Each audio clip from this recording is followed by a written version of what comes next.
जून का महीना शुरू होते ही अचानक ही रूस और तुर्की को लेकर एक के बाद एक ऐसी खबरें आने लगी हैं, जिसे लेकर यूरोप से अमेरिका तक राजनीतिक हलचल बढ़ गई है। दरअसल पिछले साल अमेरिका ने सीरिया के जिन हिस्सों से अपनी सेना को वापस बुलाया, वहां पर रूस ने तुरंत ही अपनी सेना की तैनाती कर दी, जिसके बाद रूस और तुर्की के बीच तनाव बढ़ता चला गया और हालात इतने बिगड़ गए थे कि 4 महीने पहले तक रूस और तुर्की की सेना सीरिया के अंदर आमने सामने युद्ध के कगार पर खड़ी थी। लेकिन अचानक ही जून का महीना आते आते सब कुछ बदल गया। 2 जून को खबर आई कि तुर्की ने रूसी सैन्य सामानों के लिए लगभग $1 अरब का ऑर्डर दिया है, यानी कि कोरोना काल में रूस को $1 अरब के हथियारों का व्यापार आसानी से मिल गया।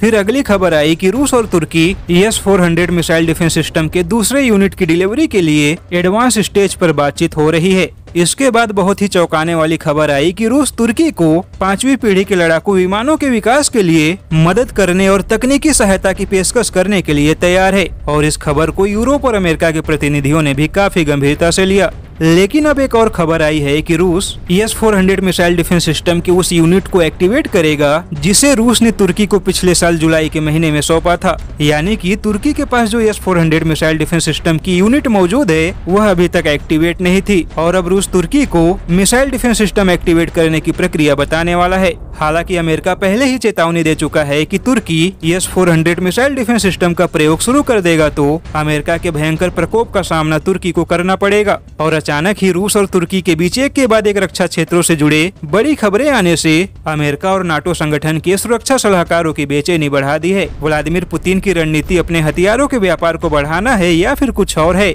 इसे भी लेकर अलग अलग तर्क दिए जा रहे हैं।